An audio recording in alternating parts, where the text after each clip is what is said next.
വൈറസിനെ കുറിച്ചും കോവിഡ് വകഭേദങ്ങളെ കുറിച്ചുമാണ് ഇന്നത്തെ എപ്പിസോഡ്. നമ്മളോടൊപ്പം ഡോക്ടർ ഡാനിഷ് സലീം ഉണ്ട്. നമസ്കാരം ഡോക്ടർ. സിക്ക വൈറസ് ആണ്, 2 ദിവസമായിട്ട് നമ്മൾ അതിനെക്കുറിച്ചാണ് കൂടുതൽ ആശങ്ക ഉണ്ടായിക്കൊണ്ടിരിക്കുന്നത്. എത്രത്തോളം പേടിക്കേണ്ടതുണ്ട് സിക്ക വൈറസിനെ? എന്താണ് സിക്ക വൈറസ്? സിക്ക വൈറസ് എന്ന് പറയുമ്പോൾ ഫ്ലാവിവിറിഡെ ഗ്രൂപ്പിലുള്ള ഒരു വൈറസ് ആണ്. കേരളത്തിൽ ആദ്യമായിട്ടാണ് റിപ്പോർട്ട് ചെയ്തത്. 1950 സിക്ക വൈറസ് ആദ്യമായിട്ട് റിപ്പോർട്ട് ചെയ്യുന്നത്. 2016 സിക്ക വൈറസ് ഒരു വളരെ കുറെ രാജ്യങ്ങളിൽ സ്പ്രെഡ് ചെയ്യുകയുണ്ടായി. ഇത് ഏറ്റവും കൂടുതൽ അറിഞ്ഞിരിക്കേണ്ടതെന്ന് പറഞ്ഞാൽ ഗർഭിണികൾക്ക് സിക്ക വൈറസ് വന്നു കഴിഞ്ഞാൽ അത് ഇച്ചിരി ഒരു ഡേഞ്ചറസ് ആണ്. കാരണം 7 ഗർഭിണികൾക്ക് സിക്ക വൈറസ് വന്നാൽ അതിൽ ഒരു ആൾക്കെങ്കിലും ജനിതക വൈകല്യമുള്ള കുട്ടികൾ ഉണ്ടാവാൻ സാധ്യതയുണ്ട്. അതുകൊണ്ട് മാത്രമാണ് സിക്ക വൈറസ് വളരെയധികം പ്രാധാന്യം അർഹിക്കുന്നത്. സാധാരണഗതിയിൽ സിക്ക വൈറസിന്റെ ലക്ഷണം എന്ന് പറയുമ്പോൾ പനി, ശരീരവേദന, തലവേദന, പിന്നെ അതുപോലെ മയാൾജിയ, മസിലിലുള്ള വേദന, പിന്നെ ദേഹത്ത് തടിച്ചു പൊങ്ങിയ കുരുക്കൾ വരാറുണ്ട്. പിന്നെ കണ്ണിൽ ചുവപ്പും കണ്ണിൽ നീരും. അതാണ് ക്ലാസിക്കൽ ആയിട്ടുള്ള ഡിഫറൻസ്. നമുക്ക് കോവിഡും മറ്റു അസുഖങ്ങളുമായിട്ടൊക്കെ കമ്പയർ ചെയ്യുമ്പോൾ ഏറ്റവും വേഗം തിരിച്ചറിയാൻ കഴിയുന്നത് കണ്ണിൽ വീക്കം, അതുപോലെ കണ്ണിൽ ചുവപ്പ് എന്നുള്ളതാണ്. ഇപ്പം സാധാരണ ആളുകളിൽ 80 മുതൽ 85% ആളുകൾക്കും വലിയ ബുദ്ധിമുട്ടില്ലാതെ ഇതങ്ങ് മാറിപ്പോവും. 7 മുതൽ 10 ദിവസം മാത്രമേ ഇതിന്റെ ലക്ഷണങ്ങൾ നിൽക്കാറുള്ളൂ. ഞാൻ നേരത്തെ പറഞ്ഞതുപോലെ ഒത്തിരി പ്രായമുള്ള ആളുകളിലോ അതുപോലെ ഗർഭിണികൾക്ക് അസുഖം വരികയാണെങ്കിൽ മാത്രമാണ് നമ്മൾ ശ്രദ്ധിക്കേണ്ടത്. അല്ലാത്ത ആരും പേടിക്കേണ്ട ഒരു ആവശ്യം ഉള്ളൊരു അസുഖമല്ല സിക്ക വൈറസ്. ഓക്കെ, ഏതൊക്കെ പ്രായത്തിലുള്ള, ഇപ്പൊ ഗർഭിണികളുടെ കാര്യം ഡോക്ടർ പറഞ്ഞു ശ്രദ്ധിക്കേണ്ടതാണെന്ന്. ഏതൊക്കെ പ്രായത്തിലുള്ളവർക്കാണ് ഇപ്പൊ കൂടുതലായിട്ട്? ട്രിവാൻഡ്രത്ത് കഴിഞ്ഞ ദിവസം 13 കേസസ് റിപ്പോർട്ട് ചെയ്തു എന്ന് പറയുന്നു. അപ്പം എങ്ങനെയുള്ളവരാണ്? ആരോഗ്യപരമായിട്ട് മോശമുള്ള ആളുകൾ കൂടുതൽ ശ്രദ്ധിക്കേണ്ടതുണ്ടോ? പ്രായം കൂടുതലുള്ളവരോ കുറഞ്ഞവരോ കൂടുതലായിട്ട് ഇത് ശ്രദ്ധിക്കേണ്ടതുണ്ടോ? പ്രത്യേകിച്ചും ഈ 65 വയസ്സ് കഴിഞ്ഞ ശേഷമുള്ള ആളുകൾ, അതുപോലെ ഈ ഡയാലിസിസ് ഒക്കെ ചെയ്ത് കിഡ്നി കംപ്ലീറ്റ് ആയിട്ട് തകരാറുള്ള ആളുകൾ, പിന്നെ അതുപോലെ തന്നെ ലിവർ ഫെയിലിയർ, അങ്ങനെയുള്ള വളരെ കാഠിന്യ അസുഖമുള്ള മരുന്നുകൾ, വളരെ കഠിനമായ മരുന്നുകൾ കൊണ്ട് മാത്രം ജീവിച്ചിരിക്കുന്ന ആളുകളുണ്ടല്ലോ. പല ഡയാലിസിസ് ഇല്ലാതെ നമുക്ക് രക്ഷപ്പെടാൻ പറ്റാത്ത ആൾക്കാർ, അങ്ങനെ ഒത്തിരി ആൾക്കാരുണ്ട്. ആഴ്ചയിൽ തന്നെ 3 ദിവസത്തിൽ ഒരിക്കൽ ഡയാലിസിസ് എടുക്കുന്ന വ്യക്തികളൊക്കെ ഉണ്ട്. അവരൊക്കെ ഈ അസുഖം വരാതിരിക്കാൻ ശ്രദ്ധിക്കണം. അപ്പം വരാതിരിക്കാൻ വേണ്ടി നമ്മൾ ഏറ്റവും പ്രധാനമായിട്ട് ഇതിന്റെ മോഡ് ഓഫ് ട്രാൻസ്മിഷൻ അറിയണം. ഏറ്റവും കോമൺ ആയിട്ട് സ്പ്രെഡ് ചെയ്യുന്നത് ഏഡീസ് ഈജിപ്തി, നമ്മുടെ ഈ ഡെങ്കുവും ചിക്കൻ ഗുനിയയും യെല്ലോ ഫീവറും ഒക്കെ ഉണ്ടാക്കുന്ന അതേ കൊതുക് തന്നെയാണ് ഇതും ഉണ്ടാക്കുന്നത്. ഏഡീസ് ഈജിപ്തി എന്ന് പറഞ്ഞാൽ നമ്മൾ ആ കൊതുകിൽ നോക്കിയാൽ ആ കൊതുകിന്റെ കാലിലും മറ്റും വെള്ള വരകൾ കാണും നമ്മുടെ ശരീരത്തിലൊക്കെ. അത് വളരെ വേഗത്തിൽ അറിയാൻ പറ്റും. രാവിലെ കടിക്കുന്ന കൊതുകാണ്. അപ്പൊ അതുകൊണ്ട് തന്നെ രാവിലെ ഈ കൊതുക് കടിക്കാതിരിക്കാൻ നോക്കുക. ഇത്തരത്തിൽ കൊതുക് വളരുന്ന അന്തരീക്ഷം ഉണ്ടാക്കാതിരിക്കുക. അപ്പൊ നമ്മുടെ വീടിന് ചുറ്റും ഒന്ന് നടന്നു നോക്കുക. എവിടെയെങ്കിലും വെള്ളം കെട്ടി കിടക്കുന്നുണ്ടെങ്കിൽ അതെല്ലാം തട്ടിക്കളയുക. ചിലപ്പോൾ ഈ കൊതുക് മുട്ടയിട്ടിട്ടുണ്ടായിരിക്കും. അപ്പൊ മുട്ടയിട്ടിട്ടുണ്ടെങ്കിൽ ആ തട്ടിയിട്ടാൽ മാത്രം പോരാ, അതിനകത്ത് കുറച്ച് മണ്ണെണ്ണ ഒഴിക്കുകയോ അല്ലെങ്കിൽ കുറച്ച് ബ്ലീച്ചിങ് ലോഷൻ കലക്കി ഒഴിച്ചു കഴിഞ്ഞാൽ അവിടെ ആ മുട്ട പൂർണ്ണമായി ഇല്ലാതാവും. കാരണം ഈ മുട്ടയുടെ പ്രത്യേകത, ഇത് ഈ നമ്മൾ വെള്ളം തട്ടിക്കളഞ്ഞാലും ഇതിന്റെ അകത്ത് ഒട്ടിപ്പിടിച്ചിരിക്കും. എപ്പോഴാണോ വെള്ളം നിറയുന്നത് അപ്പോൾ അത് വീണ്ടും വിരിഞ്ഞ് കൊതുക് മുട്ട ഉണ്ടാവും, കൊതുക് വിരിഞ്ഞു വരും. അപ്പൊ അത് വളരെ പ്രാധാന്യം അർഹിക്കുന്ന കാര്യമാണ്. വെറുതെ തട്ടിക്കളഞ്ഞാൽ പോരാ, വെള്ളം കുറെ നേരം കെട്ടിക്കിടന്ന ഒരു സ്ഥലമാണ് മുട്ട ഉണ്ടെങ്കിൽ അവിടെ മണ്ണെണ്ണയോ അതുപോലെ ബ്ലീച്ചിങ് ലോഷനോ തളിക്കേണ്ടതാണ്. പിന്നെ ശ്രദ്ധിക്കേണ്ടത് പറഞ്ഞു. ഡോക്ടർ തുടർന്നോളൂ. പിന്നെ ശ്രദ്ധിക്കേണ്ടത് നമ്മുടെ ഈ ജനാലകളിൽ നമ്മൾ കൊതുക് കയറാതിരിക്കാനുള്ള ഗ്രില്ല് ചെയ്യാം. പിന്നെ നമുക്ക് മൊസ്കിറ്റോ റിപ്പലന്റ് ക്രീംസ് ഉണ്ട്, DEET എന്നൊക്കെ പറഞ്ഞ്, DEET എന്നാണ് പറയുന്നത്. മൊസ്കിറ്റോ റിപ്പലന്റ് ക്രീംസ് ഉണ്ട്, അത് ദേഹത്ത് തേക്കാം. പിന്നെ അതുപോലെ തന്നെ നമുക്ക് കൈ നീളമുള്ള ഡ്രസ്സുകൾ ധരിക്കുകയും അങ്ങനെയുള്ളതൊക്കെയാണ് ചെയ്യും. അപ്പൊ കൊതുക് നിർമ്മാർജ്ജനം ചെയ്തു കഴിഞ്ഞാൽ നമുക്ക് വീട്ടിൽ സമാധാനമായിട്ട് ഇരിക്കാനായിട്ട് കഴിയും. അപ്പൊ അതാണ് ഏറ്റവും പ്രധാനപ്പെട്ട ഒരു മോഡ് ഓഫ് ട്രാൻസ്മിഷൻ. പിന്നെ രണ്ടാമത്, അമ്മയ്ക്ക്, ഇപ്പൊ ഗർഭിണിയായിട്ടുള്ള അമ്മയ്ക്ക് ഉണ്ടെങ്കിൽ കുട്ടിക്ക് വരാൻ സാധ്യതയുണ്ട്. ബ്ലഡ് ട്രാൻസ്മിഷൻ വഴി വരാം. പക്ഷെ ബ്ലഡ് ട്രാൻസ്മിഷൻ ഈ സിക്ക വൈറസ് ഉള്ള വ്യക്തി ബ്ലഡ് ട്രാൻസ്മിഷൻ ചെയ്താലേ മറ്റുള്ളവർക്ക് വരാറുള്ളൂ. പിന്നെ സെക്ഷൽ ട്രാൻസ്മിഷൻ വഴി വരാം. ഇപ്പൊ ഒരു വ്യക്തിക്ക് ഈ സിക്ക വൈറസ് ഉണ്ടെങ്കിൽ അദ്ദേഹം ലൈംഗിക ബന്ധത്തിൽ ഏർപ്പെടുകയാണെങ്കിൽ മറ്റവർക്കും വരാം. അപ്പൊ അതും അറിഞ്ഞിരിക്കണം. ഈ 4 മോഡ് ഓഫ് ട്രാൻസ്മിഷൻ ആണ് സിക്ക വൈറസ് ഉള്ളത്. പേടിക്കേണ്ട ഒരു അസുഖമല്ല. ഈ പറഞ്ഞ കാറ്റഗറിയിലുള്ള ആളുകൾ മാത്രമാണ് കൂടുതലും ശ്രദ്ധിക്കേണ്ടത്. ശരി ഡോക്ടർ, ട്രിവാൻഡ്രത്തുനിന്നൊരു കോളുണ്ട്. സരുൺ ആണ്. സരുൺ, ഡോക്ടറോട് ചോദിച്ചോളൂ സംശയം. ഡോക്ടർ പറഞ്ഞോളൂ. ഹലോ, കേൾക്കാം. ഹലോ ഡോക്ടർ, ഇതിന്റെ ലക്ഷണങ്ങളൊന്ന് പറയാമോ ഡോക്ടർ? ഇതിന്റെ ലക്ഷണങ്ങളാണ് ലക്ഷണങ്ങൾ ഇതിന്റെ ലക്ഷണം ഞാൻ നേരത്തെ പറഞ്ഞതുപോലെ പനി, തലവേദന, ശരീരവേദന, മയാൾജിയ, മസിലിന്റെ പെയിൻ, ജോയിന്റ് പെയിൻ, നമ്മൾ എല്ല് മടക്കും. മെയിൻ ആയിട്ട് ചിക്കൻ ഗുനിയ വരുമ്പോൾ നമുക്ക് കാലിന് വേദന വരാറുണ്ട്. അതേപോലെ മുട്ടിലും കൈയിലെ മടക്കിലും വളരെ ശക്തമായ വേദന. ഇതിന്റെ കൂടെ നമുക്ക് എങ്ങനെ തിരിച്ചറിയാമെന്ന് പറഞ്ഞാൽ കണ്ണിൽ ചുവപ്പ് കാണും, ചെങ്കണ്ണ് പോലെ കണ്ണ് ചുമന്നിരിക്കുക, കണ്ണിൽ വേദന. ഇത് രണ്ടും ആക്ച്വലി കോവിഡിൽ സാധാരണ വരാത്ത രീതിയിലുള്ള ഇതാണ്. അപ്പൊ അങ്ങനെ വെച്ച് നമുക്ക് തിരിച്ചറിയാനായിട്ട് കഴിയും ഇതൊരു സിക്കയാണോ അതോ മറ്റു പനികളാണോ എന്ന് തിരിച്ചറിയാനായിട്ട് കഴിയും. ശരി ഡോക്ടർ, നമ്മൾ ഈ ലക്ഷണങ്ങളെ കുറിച്ച് പറഞ്ഞു. ഇപ്പോൾ കോവിഡിന്റെ കാര്യത്തിലാണെങ്കിൽ കോവിഡ് വന്നതിന് ശേഷം നമുക്ക് എന്ത് സംഭവിക്കും, കോവിഡ് പോസിറ്റീവായി കഴിഞ്ഞാൽ നമ്മൾ എങ്ങനെ ശ്രദ്ധിക്കണം, എന്തൊക്കെയുള്ള കാര്യങ്ങൾ നമ്മൾ പഠിച്ചു വരികയാണ്. അതുപോലെ സിക്ക വൈറസ് പോസിറ്റീവായിട്ടുണ്ടെങ്കിൽ എന്തായിരിക്കും ആളുകളിൽ ഉണ്ടാവുന്ന മാറ്റങ്ങൾ, എന്തൊക്കെ ബുദ്ധിമുട്ടുകൾ പ്രയാസങ്ങളായിരിക്കും ഉണ്ടാവുക, അത് എത്രത്തോളം രൂക്ഷമാകും ഒരു രോഗിയെ സംബന്ധിച്ച്. ഇതിന് ശേഷം എന്തെങ്കിലും ആരോഗ്യകരമായിട്ട് മോശം കണ്ടീഷനിലേക്ക് പോവുക, അല്ലെങ്കിൽ ഈ കോവിഡാനന്തര പ്രശ്നങ്ങൾ എന്ന് പറയുന്ന പോലെ സിക്ക വന്നതിന് ശേഷം എന്തെങ്കിലും ഗുരുതരമായ പ്രശ്നങ്ങൾ ഉണ്ടാകാനുള്ള സാധ്യതയുണ്ടോ? ഓക്കെ, ഈ ഫ്ലാവിവേരുടെ ഗ്രൂപ്പിലുള്ള എല്ലാ തരത്തിലുള്ള വൈറസുകൾക്കും അസുഖം വരുമ്പോൾ നല്ല കഠിനമായിട്ടുള്ള ശരീരവേദന കാണാറുണ്ട്, ജോയിന്റ് പെയിൻ ഉണ്ടാവാറുണ്ട്, നല്ല പനി ഉണ്ടാവാറുണ്ട്, ഹൈ ഗ്രേഡ് ഫിയർ. അപ്പൊ ആ ഒരു 10 ദിവസം നല്ല ബുദ്ധിമുട്ട് രോഗിക്ക് കാണും, ക്ഷീണം കാണും, ശരീരവേദന ഉണ്ടാവാം, നല്ല പനി ഉണ്ടാവും, തലവേദന ഉണ്ടാവും. സാധാരണഗതിയിൽ ഇത് നമ്മുടെ ശരീരത്തിന്റെ പ്രതിരോധശക്തി കൊണ്ട് തന്നെ ഇത് തോൽപ്പിക്കാറുണ്ട്. അങ്ങനെ പ്രത്യേകിച്ച് മരുന്നുകളുടെ ആവശ്യം വരുന്നില്ല എന്നുള്ളത് വളരെ നല്ലൊരു കാര്യമാണ്. നമുക്ക് വേണ്ടത് പാരസെറ്റമോൾ ചിലപ്പോൾ കഴിക്കേണ്ടതായിട്ട് വരും. പാരസെറ്റമോൾ പനിയുടെ മരുന്നാണ്. അത് 1 ഗ്രാം ടാബ്ലറ്റ്. ഇപ്പൊ ഒരു മുതിർന്ന ഒരു 18 വയസ്സ് കഴിഞ്ഞിട്ടുള്ള എല്ലാവർക്കും ഒരു 1 ഗ്രാം ഉള്ള ടാബ്ലറ്റ് ആണ് കൊടുക്കുക. 1000 മില്ലിഗ്രാമിന്റെ ടാബ്ലറ്റ് എല്ലാ 6 മണിക്കൂർ കൂടുമ്പോഴും പനി ഉണ്ടെങ്കിലോ ശരീരവേദന ഉണ്ടെങ്കിലോ കൊടുക്കുക. അതിന്റെ കൂടെ നല്ലവണ്ണം വെള്ളം കുടിക്കുക. കാരണം ഈ വൈറസ് ഒക്കെ നമ്മുടെ ശരീരത്തിൽ നിന്ന് പുറത്തോട്ട് പോകുന്ന മൂത്രം വഴിയാണ്.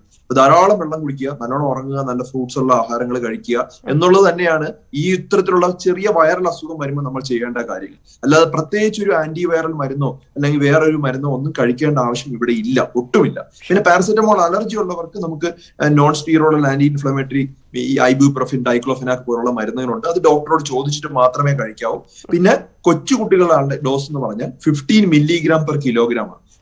ഒരു പ്രാവശ്യം കൊടുക്കേണ്ട ഡോസ് ആണ് 15 മില്ലിഗ്രാം പെർ കിലോഗ്രാം.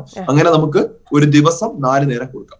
ശരി ഡോക്ടർ, വർക്കലയിൽ നിന്നൊരു കോൾ ഉണ്ട്. മുബാറക്കാണ്. മുബാറക്ക് ഡോക്ടറോട് ചോദിച്ചോളൂ സംശയം. ഹലോ, പറഞ്ഞോളൂ. ഡോക്ടറെ, ഞാനിപ്പോ ചോദിക്കേണ്ട ഡോക്ടർ ഇപ്പൊ പറഞ്ഞായിരുന്നു. ഇപ്പൊ എന്തെങ്കിലും ഇതിന്റെ മെഡിസിൻ എങ്ങനെയാണ് എന്നുള്ളതൊക്കെ ഡോക്ടർ ഇപ്പൊ എന്റെ അടുത്ത് ഇപ്പം ഞാൻ കേട്ടായിരുന്നു. ഈ കൊച്ചു പിള്ളേർക്ക് ഉണ്ടാകുന്നതിനെ കുറിച്ചും ഡോക്ടർ ഇപ്പൊ പറഞ്ഞായിരുന്നു. ആ ഒരു സംശയമായിരുന്നു എനിക്ക് പറയേണ്ടതായിരുന്നു. ഇപ്പൊ ഡോക്ടർ പറഞ്ഞത് ഞാൻ കേട്ടു. ഇത് പകരുന്നത് എങ്ങനെയാണെന്ന്, നമ്മളിപ്പോ ഒരു വീട്ടിൽ ഒരാളിന് വന്നു കഴിഞ്ഞാൽ അടുത്ത ആളിനും വരുമോ എന്നുള്ളൊരു സംശയമുണ്ട്. അങ്ങനെ അതെങ്ങനെയാണെന്ന്. നല്ലൊരു ചോദ്യമാണ് ആക്ച്വലി. ഇപ്പൊ എനിക്കിപ്പോ സിക്ക വൈറസ് ഉണ്ടെങ്കിൽ എന്റെ വീട്ടിലുള്ള ആളുകൾക്ക് പകരുമോ എന്നുള്ളതാണ് ചോദ്യം. അങ്ങനെ പകരില്ല. എന്റെ ശരീരത്തിൽ വേറെ ആ കൊതുക് കടിച്ചതിന് ശേഷം അത് വേറൊരു വ്യക്തിയിലോട്ട് കടിച്ചാൽ മാത്രമേ കൊതുകിൽ നിന്നാണ് മനുഷ്യരിലോട്ട് വരുന്നത്. അല്ലാതെ മനുഷ്യന്റെ സ്രവത്തിൽ നിന്നോ മനുഷ്യൻ തുമ്മുമ്പോഴോ ചുമയ്ക്കുമ്പോഴോ ഒന്നും അസുഖം വരുന്നില്ല. അതൊരു നല്ല കാര്യമാണ്. പക്ഷെ അസുഖം വരുമ്പോൾ സാധാരണ അതിൽ ഒരുമിച്ച് ഇപ്പം 13 പേരെന്ന് പറയുന്നത് മിക്കവരും അവിടെ ഒരു സ്ഥലത്ത് വർക്ക് ചെയ്തായിരിക്കും, അല്ലെങ്കിൽ ഒരിടത്തുള്ളതായിരിക്കും. അങ്ങനെയുള്ള കൊതുകുകളുള്ള സ്ഥലത്തായിരിക്കും അസുഖം വരുന്നത്. അപ്പം വീട്ടിലുള്ള എല്ലാവർക്കും ഒറ്റയടിക്ക് അസുഖം വരാൻ സാധ്യതയുണ്ട്. കാരണം ഈ കൊതുക് എല്ലാവരെയും കടിക്കാൻ സാധ്യത ഉള്ളത് കൊണ്ട് അങ്ങനെ അസുഖം വരാൻ സാധ്യതയുണ്ട്. അപ്പൊ അത് മനസ്സിലാക്കിയിരിക്കുക. അപ്പൊ കൊതുക് നിർമ്മാർജ്ജനമാണ് ഏറ്റവും പ്രധാനപ്പെട്ട, അല്ലെങ്കിൽ ഞാൻ നേരത്തെ പറഞ്ഞ പോലെയുള്ള ട്രാൻസ്മിഷനാണ് ബാക്കിയുള്ളത്. ഡോക്ടർ, ഇതിലിപ്പോൾ എല്ലാവർക്കും ഭയങ്കര ആശങ്കയുണ്ട്. കാരണം നമ്മുടെ സംസ്ഥാനത്താണെങ്കിൽ പോലും ഇപ്പം ഈ കോവിഡ് മരണമൊക്കെ സംഖ്യയിൽ കൂടുതലായതുകൊണ്ട് തന്നെ സിക്ക വൈറസിന്റെ മരണം എങ്ങനെയാണ്? അത് അപൂർവമാണോ? കൂടുതൽ മോശം കണ്ടീഷനിലേക്കൊക്കെ പേഷ്യന്റ് പോകാനുള്ള സാധ്യതയുണ്ടോ? അതായത് സിക്ക വൈറസ് കാരണം ഒരു മരണം ഉണ്ടായില്ല, അത് 100% അടുപ്പിച്ച് തന്നെ പറയാനായിട്ട് കഴിയും. പക്ഷെ സിക്ക വൈറസിന്റെ കൂടെ ഞാൻ ഈ പറഞ്ഞതുപോലെ വളരെയധികം ക്രിട്ടിക്കൽ ആയിട്ടുള്ള ഒരു പേഷ്യന്റിന് സിക്ക വൈറസ് വരികയാണെങ്കിൽ അത് കാരണം ഈ രോഗം ഏതൊരു അസുഖം വന്നാലും അറിയാലോ. അപ്പൊ വളരെ കഠിനമായ ഒരു പനിയും തലവേദനയും മറ്റു ബുദ്ധിമുട്ടുകളും വരുമ്പോൾ വെള്ളം കുടിക്കാതാവും. അങ്ങനെയുള്ള പ്രശ്നങ്ങളൊക്കെ വരുമ്പോൾ അസുഖം മൂർച്ഛിക്കാം. അല്ലാതെ സിക്ക വൈറസ് അസച്ച് ഒരു പ്രോബ്ലം ഉണ്ടാക്കുന്ന ഒരു അസുഖമല്ല. പിന്നെ ഞാൻ പറഞ്ഞതുപോലെ ഗർഭിണികൾക്ക് അസുഖം വന്നാൽ ജനിക്കുന്ന കുഞ്ഞിന് ചെറിയ തലയോട്ടി ചെറുതായിട്ട് കൊച്ചു തലയായിട്ട് ജനിക്കാൻ സാധ്യതയുണ്ട്. ജനിതക വൈകല്യങ്ങൾ ഉണ്ടാവാറുണ്ട്, കുട്ടിക്ക് ബുദ്ധിമുട്ടുണ്ടാവാറുണ്ട്. അല്ലാതെ അമ്മയ്ക്ക് വലിയ പ്രയാസങ്ങൾ. ഈ ഗർഭകാലത്താണെങ്കിൽ ഈ ഗർഭചിത്രം അല്ലെങ്കിൽ ഗർഭകാലത്തുള്ള സങ്കീർണതകൾ, അങ്ങനെയുള്ള ബുദ്ധിമുട്ടുകൾ കുട്ടികൾക്ക് എന്തൊക്കെയാണ് സംഭവിക്കുക? ഗർഭിണികൾ എത്രയൊക്കെ ശ്രദ്ധിക്കണം? ഗർഭിണികൾ മെയിൻ ആയിട്ട് കൊതുക് കടിക്കാതിരിക്കാൻ പ്രധാനമായിട്ടും ശ്രദ്ധിക്കുക. അതായത് കൊതുകുകൾ ഉണ്ടെങ്കിൽ അവര് നല്ല കൈ കവർ ചെയ്യുന്നതും കാല് കവർ ചെയ്യുന്ന രീതിയിലുള്ള ഡ്രസ്സുകൾ ഇടുക. കിടന്നുറങ്ങുന്ന സമയത്ത് നമ്മൾ ശ്രദ്ധിക്കില്ല കൊതുക് കടിച്ചാൽ. അപ്പം നമ്മൾക്ക് വീട്ടിൽ കൊതുക് ഉണ്ടെങ്കിൽ ഉറപ്പായിട്ടും നമ്മൾ എന്ത് ചെയ്യുക, ഒരു നെറ്റിന്റെ അകത്ത് കിടക്കുക. പിന്നെ അതുപോലെ നമുക്ക് കൊതുക് തിരികൾ എന്താ ചെയ്യേണ്ടതെന്ന് പറഞ്ഞാൽ, കൊതുക് തിരി കത്തിച്ചു വെച്ചതിന് ശേഷം ഒരു മണിക്കൂർ കഴിഞ്ഞതിന് ശേഷം നമ്മൾ ആ ജനാലകൾ തുറന്നിടണം.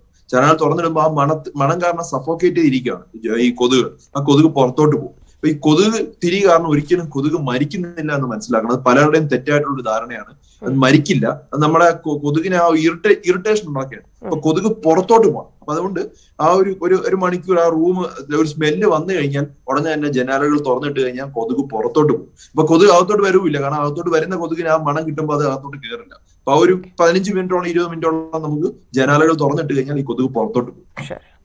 ഡോക്ടർ, നിലവിൽ നമുക്ക് ഈ സിക്ക വൈറസ് രോഗം പ്രതിരോധിക്കാനോ ചികിത്സിക്കാനോ ഉള്ള മരുന്ന് ലഭ്യമല്ല. അപ്പം ഇപ്പോൾ നടക്കുന്നത് അനുബന്ധ ചികിത്സയാണല്ലോ. അപ്പം എന്തൊക്കെയാണ് ചികിത്സകൾ? ഇപ്പോൾ നമുക്ക് സ്ഥിരീകരിച്ചിരിക്കുന്ന കേസുകൾ എങ്ങനെയാണ് അത് കൈകാര്യം ചെയ്യുന്നത്? ചികിത്സ ഏത് രീതിയിലാണ്?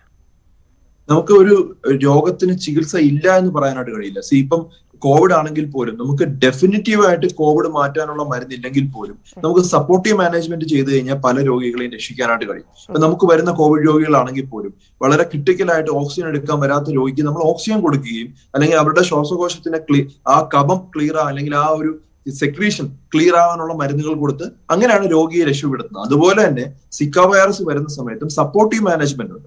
ആ സപ്പോർട്ടീവ് മാനേജ്മെന്റ് ഏതൊരു അസുഖത്തിനും വളരെ പ്രാധാന്യം അറിയിക്കുന്ന കാര്യമാണ്. ഇപ്പൊ ഒരു വയറിളക്കം വരുന്ന ഒരു വ്യക്തിക്ക് നമ്മൾ സപ്പോർട്ട് ചെയ്യുന്നത് അവരുടെ നിർജ്ജലീകരണം ഉണ്ടാകാതിരിക്കാനും അവരുടെ സോഡിയം പൊട്ടാസ്യം ശരീരത്തിൽ കുറയാതിരിക്കാനും നമ്മൾ ശ്രദ്ധിക്കുന്നത്. അപ്പൊ അത് കൊടുക്കാതിരുന്ന രോഗി അത് കുറഞ്ഞു മരണപ്പെടാം. അതുപോലെ തന്നെയാണ് സിക്ക വന്നാലും നമ്മൾ ഓരോ കണ്ടീഷൻ നോക്കിയിട്ട് ഇപ്പൊ ഞാൻ പറഞ്ഞ ലക്ഷണങ്ങളാണെങ്കിൽ ഈ പറഞ്ഞതുപോലെ ഒറ്റ പാരസെറ്റമോളുടെ അത് മാത്രം മതി. വേറെ എന്തെങ്കിലും മറ്റു ബുദ്ധിമുട്ടുകൾ അതിന്റെ കൂടെ വരുവാണെങ്കിൽ മാത്രമേ നമ്മൾ അതിന്റെ കൂടെ സപ്പോർട്ടീവ് ട്രീറ്റ്മെന്റ് കൊടുക്കേണ്ട ആവശ്യമുള്ളൂ.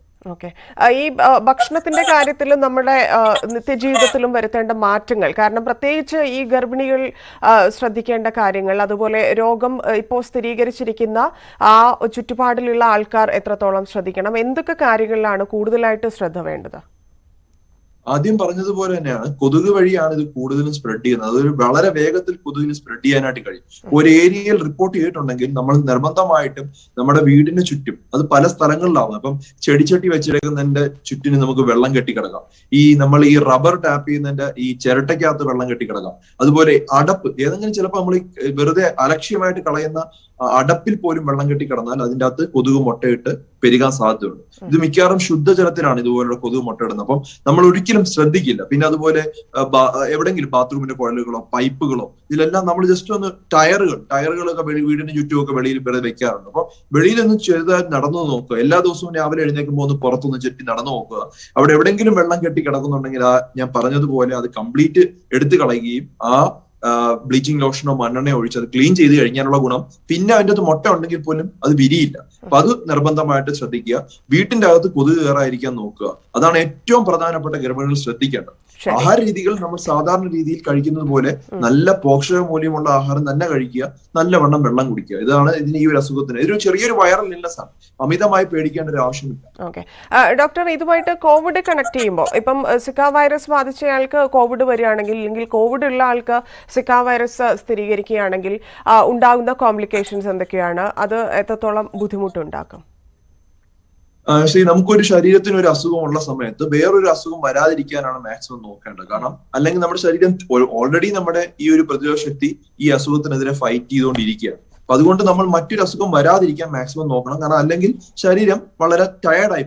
അപ്പൊ അതുകൊണ്ട് തന്നെ ഇത്തരത്തിൽ ഇൻഫെക്ഷൻ ഇതുവരെ റിപ്പോർട്ട് ചെയ്തിട്ടില്ല. കോവിഡ് ഉള്ള ആൾക്ക് സിക്ക വന്നിട്ടൊന്നുമില്ല, സിക്ക ഉള്ള ആൾക്ക് കോവിഡ് വന്നിട്ടില്ല. അപ്പൊ അതുകൊണ്ട് തന്നെ എങ്ങനെ അത് ആവുമെന്ന് പറയാനായിട്ട് കഴിയില്ല. പക്ഷെ എപ്പോഴും നമ്മൾ ഈ കാര്യം prevention is better than cure, അത് ആൾക്കാർ മറന്നു പോകുന്നത് കൊണ്ടാണ് ഇത്തരത്തിലുള്ള അസുഖം വന്നിട്ട് ഇപ്പം മിക്ക ആളുകൾ ഇപ്പൊ നമ്മൾ കോവിഡ് ആണെങ്കിൽ പോലും എവിടെ നോക്കിയാലും ക്രൗഡാണ്. അസുഖം വന്നിട്ട് ചികിത്സിക്കാമെന്ന് വിചാരിക്കും. പക്ഷെ അസുഖം വരുമ്പോൾ ഉടനെ വിചാരിക്കും ഞാൻ അന്ന് കുറച്ച് ശ്രദ്ധിച്ചിട്ടുണ്ടെങ്കിൽ എനിക്ക് ഈ അസുഖം വരില്ലല്ലോ എന്ന് ചിന്തിക്കും. അതാണ് മിക്ക ആളുകളുടെയും പ്രശ്നം. നമ്മൾ ആ ഒരു കുറച്ച് മുൻകരുതൽ എടുത്തു കഴിഞ്ഞാൽ ഇത്തരത്തിലുള്ള അസുഖങ്ങൾ വളരെ വേഗത്തിൽ പ്രൊട്ടക്ട് ചെയ്യാനായിട്ട് കഴിയും. ഓക്കെ ഡോക്ടർ, കണ്ണൂരിൽ നിന്ന് കോൾ ഉണ്ട്. അനന്തനാണ്. അനന്തൻ ഡോക്ടറോട് ചോദിച്ചോളൂ സംശയം. ഹലോ, നമസ്കാരം ഡോക്ടർ. പറഞ്ഞോളൂ. ഡോക്ടർ, എനിക്ക് രണ്ട് സംശയം. ഒന്ന്, ഞാൻ ഏപ്രിൽ 21 കാരണം വെച്ചാൽ കോവിഡ് വാക്സിൻ വെച്ചു. ഏകദേശം 85 ദിവസം 85 ദിവസത്തിന് അടുത്തായെന്ന് വിചാരിക്കുന്നു. അപ്പൊ പല അഭ്യൂഹങ്ങളാണ്. 3 മാസം കഴിഞ്ഞിട്ട് വെക്കണം, 100 ദിവസം കഴിഞ്ഞിട്ട് വെക്കണം, ഇങ്ങനെയൊക്കെ അഭ്യൂഹങ്ങളാണ്. അപ്പൊ ഇത് കൃത്യമായിട്ട് നമുക്ക് വാക്സിൻ വെക്കുന്നതിന്റെ കണക്ക് എങ്ങനെയാണ്? മറ്റൊന്നെന്ന് വെച്ചാൽ എനിക്കൊരു സംശയം എന്ന് പറഞ്ഞു കഴിഞ്ഞാല് ഇപ്പം ഇന്നും ചില ആൾക്കാർ സമൂഹങ്ങളിൽ ചില നോക്കുമ്പോൾ കൃത്യമായിട്ട് മാസ്ക് ധരിക്കാതെ വരുന്നുണ്ട്. അപ്പൊ നമ്മൾ കൃത്യമായിട്ട് മാസ്ക് ധരിച്ചിട്ടാണ് അവിടെ എത്തുന്നത്. അപ്പൊ ഞങ്ങൾ വീട്ടിലെത്തിക്കഴിഞ്ഞാൽ എന്തെല്ലാം കാര്യങ്ങളാണ് ഇതിൽ നിന്ന് സംശയങ്ങളൊക്കെ നമുക്ക് വരുന്നു. അവര് മാസ്ക് വെക്കാതുകൊണ്ട് നമുക്ക് എന്തെങ്കിലും പറ്റിയോ പറ്റിയില്ല എന്നുള്ള സംശയങ്ങളുണ്ട്. അപ്പൊ വീട്ടിലെത്തിക്കഴിഞ്ഞാൽ ഞങ്ങൾ എന്തെല്ലാം കാര്യങ്ങളാണ് ഞങ്ങൾ മുൻകരുതൽ എടുക്കേണ്ടതെന്നും കൂടി ഒന്ന് വ്യക്തമായി തരാമോ? ഓക്കെ, സോ ആദ്യത്തെ ചോദ്യം എന്ന് പറഞ്ഞാൽ കോവിഡ് വന്നു മാറിയതിനു ശേഷം എപ്പോൾ വാക്സിൻ എടുക്കണം? ലോകം മൊത്തം ഫോളോ ചെയ്യുന്നത് രോഗം മാറിക്കഴിഞ്ഞാൽ 1 മാസത്തിന് ശേഷം വാക്സിൻ എടുക്കാൻ നിങ്ങൾ പ്രാപ്തനാണ്, നിങ്ങൾക്ക് എടുക്കാനായിട്ട് യു ആർ എലിജിബിൾ. പക്ഷെ ഇന്ത്യയിൽ വെച്ചിരിക്കുന്നത് 3 മാസമാണ്. കാരണം ഇന്ത്യയിൽ പഠനം നടത്തിയതിനകത്ത് പല ആളുകളിലും കോവിഡ് മാറിയതിൽ പ്രതിരോധ ശക്തി നിൽക്കുന്നത് കൊണ്ടാണ് 3 മാസം കഴിഞ്ഞെടുത്താൽ മതി എന്ന് പറയുന്നത്. പിന്നെ അതുപോലെ വാക്സിൻ അത്യാവശ്യം നമുക്ക് അവൈലബിൾ അല്ല. ഈ 2 റീസൺ കാരണമാണ് നമ്മൾ ഒരു 3 മാസം കഴിഞ്ഞാൽ എടുത്താൽ മതി എന്ന് ഇന്ത്യയിൽ പറഞ്ഞിരിക്കുന്നത്. പക്ഷെ ലോകം മൊത്തം ഫോളോ ചെയ്യുന്നത് അസുഖം മാറിക്കഴിഞ്ഞാൽ 1 മാസം കഴിഞ്ഞ് കഴിഞ്ഞാൽ കോവിഡ് വാക്സിൻ എടുക്കാം. സിവിയർ ന്യൂമോണിയോ വെന്റിലേറ്ററിൽ കിടക്കേണ്ടിയോ വന്നു കഴിഞ്ഞാൽ 6 മാസം കഴിഞ്ഞ് എടുത്താലും മതിയാവും. കാരണം അവരുടെ ശരീരത്തിൽ നല്ല പ്രതിരോധ ശക്തി കാണും. കാരണം അത്രമാത്രം അസുഖം വന്നതുകൊണ്ടാണ് അവർ വെന്റിലേറ്ററിലോട്ട് വളരെ ക്രിട്ടിക്കലായത്. അത് മനസ്സിലാക്കിയിരിക്കുക. ഇനി രണ്ടാമത്തെ ചോദ്യം, നമുക്ക് കോവിഡ് വരാതിരിക്കാൻ ഏറ്റവും ഫലപ്രദമായി നമുക്ക് ചെയ്യാൻ പറ്റുന്ന കാര്യം എന്ന് പറഞ്ഞാൽ ആദ്യത്തെ കാര്യം ആവശ്യവും അനാവശ്യവും അതുപോലെ തന്നെ അത്യാവശ്യവും തിരിച്ചറിയുക. ഇപ്പൊ എനിക്ക് അത്യാവശ്യമുള്ള കാര്യം എന്ന് പറഞ്ഞാൽ ഞാൻ ജോലിക്ക് പോവുക, എനിക്ക് വീട്ടിനുള്ള സാധനങ്ങൾ ഇവിടെ എത്തിക്കുക എന്നുള്ളതാണ് എന്റെ അത്യാവശ്യമുള്ള കാര്യം. എന്റെ ജീവൻ നിലനിർത്താനുള്ള കാര്യങ്ങൾ ചെയ്യുക. അതിന് മാത്രം പുറത്തിറങ്ങുകയും അതിന് മാത്രം വെളിയിലോട്ട് നമ്മൾ ആരുമായിട്ട് മിങ്കിൾ ചെയ്യുന്നത് അതിന് മാത്രമായി ചുരുക്കുക.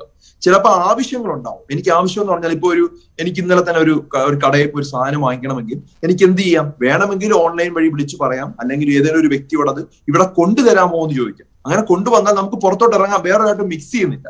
മിക്സിങ് കുറയ്ക്കുക എന്നുള്ളത് വളരെ പ്രധാനമായിട്ട് ജനസമ്പർക്കം കുറയ്ക്കുക.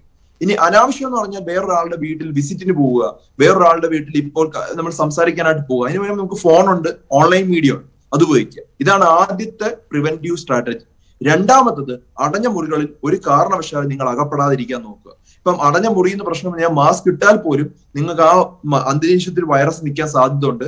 ഈ വ്യക്തി പോയതിനു ശേഷം നമ്മൾ മാസ്ക് ഊരുമ്പോൾ തന്നെ നമുക്ക് അസുഖം വരാൻ വളരെയധികം സാധ്യത. അപ്പൊ അടഞ്ഞ മുറി ഒഴിവാക്കുക, കയറിയാൽ തന്നെ ജനാലകൾ ഉറപ്പാക്കുക, ഫാൻ ഇട്ട് ആ ഒരു വെന്റിലേഷൻ ആ റൂമിൽ ഉറപ്പുവരുത്തുക. മൂന്നാമതായിട്ട് നമ്മൾ ശ്രദ്ധിക്കേണ്ടത് എത്രയും വേഗം വാക്സിൻ എടുക്കാൻ പറ്റുമ്പോൾ എത്രയും പെട്ടെന്ന് 2 ഡോസ് വാക്സിൻ നിങ്ങളുടെ പേര് കിട്ടുന്നതിനനുസരിച്ച് എടുക്കുക, മുറക്കെടുക്കുക. നമ്മൾ പോകുന്ന ഒരു മാരത്തോൺ റേസ് ആണ്. അപ്പൊ അതുകൊണ്ട് തന്നെ 1 മാസത്തിനകത്ത് വാക്സിൻ കിട്ടിയില്ല എന്ന് പറഞ്ഞ് വിഷമിക്കേണ്ട. മാരത്തോൺ ആണ്, ഇനിയും ഈ കോവിഡ് ഇവിടെ കാണും. അപ്പൊ എത്രയും വേഗം എത്രയും പറ്റുന്ന വേഗത്തിൽ വാക്സിൻ എടുക്കുക എന്നുള്ളതാണ് മൂന്നാമത്തെ പ്രധാനപ്പെട്ട കാര്യം. നാലാമത്തത് മാസ്ക് ധരിക്കുമ്പോൾ പുറത്തിറങ്ങുന്ന സമയത്ത് സർജിക്കൽ മാസ്ക് ധരിക്കുക. സർജിക്കൽ മാസ്കിന് 3 ലെയർ ഉണ്ട്. ഇപ്പൊ സർജിക്കൽ മാസ്ക് നമുക്ക് വീണ്ടും വാങ്ങിക്കാൻ ബുദ്ധിമുട്ടുള്ളവരാണ് അതിന്റെ മുകളിലൂടെ ഒരു ക്ലോത്ത് മാസ്ക് ധരിക്കുക. ക്ലോത്ത് മാസ്ക് നമുക്ക് വീണ്ടും കഴുകി ഉപയോഗിക്കാം. ഈ സർജിക്കൽ മാസ്ക് വളരെ ക്ലീൻ ആയിട്ട് നമുക്ക് ഉപയോഗിക്കാൻ പറ്റുമെങ്കിൽ വേണമെങ്കിൽ റീയൂസ് ചെയ്യാം. പക്ഷെ റെക്കമെൻഡ് ചെയ്യുന്നില്ല. ഞാൻ പറയുന്നത് സർജിക്കൽ മാസ്ക് ആണ് നമ്മളെ പ്രൊട്ടക്ട് ചെയ്യാൻ വേണ്ടി ഹെൽപ്പ് ചെയ്യുന്നത്. അതിന്റെ മുകളിലൂടെ ഒരു ക്ലോത്ത് മാസ്ക്, ഡബിൾ മാസ്ക് ചെയ്താൽ ആ ഡബിൾ മാസ്ക് ആദ്യം ബുദ്ധിമുട്ടായിരിക്കും, പക്ഷെ കുറച്ചുകൂടെ ഉപയോഗിച്ച് വരുമ്പോൾ ശീലം. ഏറ്റവും അവസാനത്തെ കാര്യമാണ് കൈകൾ എവിടെയെങ്കിലും തൊട്ടതിന് ശേഷം കൈകൾ നല്ലവണ്ണം അണുമുക്തമാക്കി അല്ലെങ്കിൽ കൃത്യമായിട്ട് ക്ലീൻ ചെയ്തതിനു ശേഷം മാത്രമേ ആഹാരം കഴിക്കാവൂ. അല്ലെങ്കിൽ മൗത്ത് തൊടാം, അല്ലെങ്കിൽ നമ്മുടെ അസുഖം വരാം. ഈ 5 കാര്യം ഈ ഓർഡറിൽ തന്നെ പാലിച്ചാൽ മാത്രമേ നമുക്ക് കോവിഡിനെ പ്രൊട്ടക്ട് ചെയ്യാനായിട്ട് കഴിയൂ. മിക്ക ആളുകളും ചെയ്യുന്നത് കൈ ക്ലീൻ ചെയ്യുന്നുണ്ട്, എല്ലാ സ്ഥലവും തുടച്ചു വൃത്തിയാക്കുന്നുണ്ട്. പക്ഷെ അടഞ്ഞ മുറിയിൽ പോയി സംസാരിക്കുകയും ആവശ്യമില്ലാത്ത ഒത്തുചേരലുകളും ആൾക്കൂട്ടങ്ങളിൽ പോയി കഴിഞ്ഞാൽ കോവിഡ് വരും. അപ്പൊ അതുകൊണ്ട് ഈ 5 കാര്യങ്ങൾ ഈ രീതിയിൽ തന്നെ ഫോളോ ചെയ്യും. ശരി ഡോക്ടർ, തിരിച്ചു വരാം. കോൾസിലേക്കും സംശയങ്ങളുണ്ട്. ചെറിയ ഇടവേളയ്ക്ക് ശേഷം.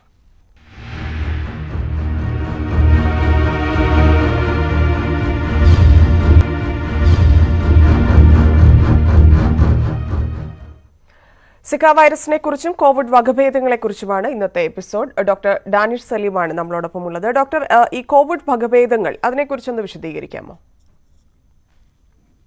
കോവിഡ് വകഭേദങ്ങൾ എന്ന് പറഞ്ഞു കഴിഞ്ഞാൽ കോവിഡ് വൈറസിന് മ്യൂട്ടേഷൻ വരുമ്പോഴാണ് വകഭേദങ്ങൾ എന്ന് പറയുന്നത്.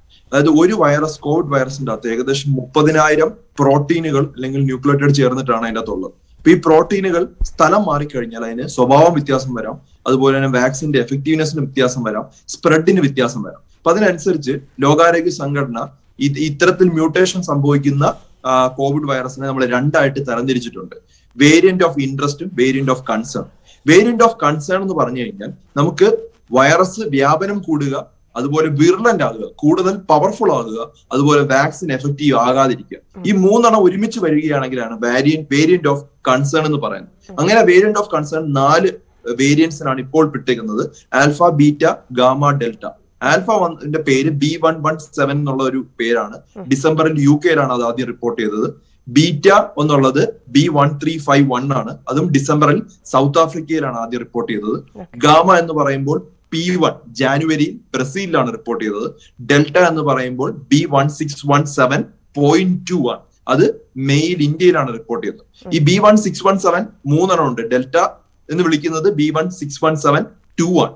അപ്പൊ ഇതിന്റെ പ്രത്യേകത എന്താന്ന് പറഞ്ഞാൽ ഇത് കൂടുതൽ വേഗത്തിൽ വ്യാപിക്കുകയും കൂടുതൽ പവർഫുൾ ആകുകയും അതുപോലെ വാക്സിൻ എഫക്റ്റീവ്നെസ് കുറയ്ക്കുകയും ചെയ്യും. അതുകൊണ്ടാണ് നമ്മൾ കൂടുതൽ ശ്രദ്ധിക്കണമെന്ന് പറയാനുള്ള കാരണം ഇതിന്റെ ഡെൽറ്റ തന്നെ നമ്മൾ കണ്ടുപിടിച്ചത് ഏകദേശം 2.6 ടൈംസ് മോർ പൊട്ടന്റ് ആണ്.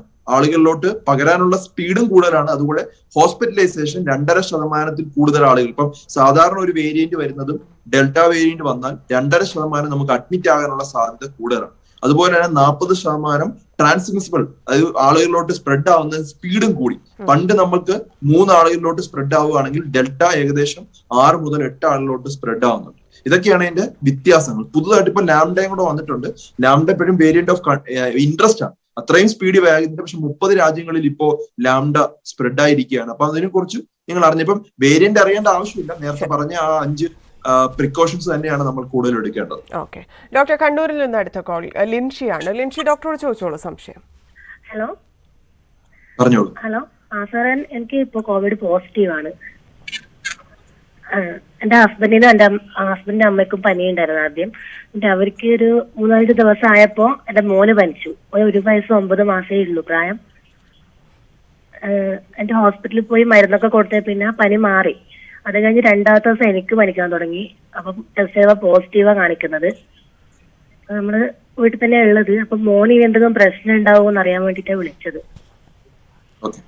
സാധാരണഗതിയിൽ 12 വയസ്സിന്റെ താഴെയുള്ള കുട്ടികൾക്ക് കോവിഡ് വന്നാലും വലിയ പ്രശ്നങ്ങളൊന്നും ഉണ്ടാകാറില്ല. 2 കാരണങ്ങളുണ്ട്. ഒന്ന്, അവരുടെ ശ്വാസകോശത്തിൽ ACE2 റിസപ്റ്റർ എന്ന് പറഞ്ഞ റിസപ്റ്റർ കുറവാണ്. അപ്പൊ അതുകൊണ്ട് തന്നെ ന്യൂമോണിയ ഉണ്ടാകുന്നത് കുറച്ചാണ്, കമ്പാരിറ്റീവ്ലി കുറവ്. അതുപോലെ തന്നെ അവരുടെ T ലിംഫോസൈറ്റ്സ് കുറച്ചും കൂടെ നല്ലതായത് കുറച്ചുകൂടെ പവർഫുൾ ആണ്. അപ്പൊ അതുകൊണ്ട് അവർക്ക് വലിയ കോവിഡ് ഇൻഫെക്ഷൻ വരാറില്ല. അപ്പൊ അതുകൊണ്ട് തന്നെ പേടിക്കേണ്ട ആവശ്യമില്ല. പക്ഷെ ചില അപകട സൂചനകൾ നമ്മൾ നോക്കണം. എന്തെങ്കിലും കാരണവശാൽ ശ്വാസം മുട്ടൽ ഉണ്ടാകുന്നുണ്ട്, നെഞ്ചുവേദന കലശമായി നിൽക്കുന്നുണ്ട്, അബോധാവസ്ഥയിലോട്ട് പോവുക, അങ്ങനെയുള്ള എന്തെങ്കിലും ക്രിട്ടിക്കൽ ആയിട്ടുള്ള എന്തെങ്കിലും ഉണ്ടെങ്കിൽ നമ്മൾ ഉറപ്പായിട്ട് ഹോസ്പിറ്റലിൽ പോകണം. ഇത് കൂടാതെ നമ്മൾ എല്ലാ ദിവസവും 5 കാര്യങ്ങൾ നോക്കണം. ഒന്ന്, ഓക്സിജൻ സാച്ചുറേഷൻ പൾസ് ഓക്സിമെട്രി നോക്കുക.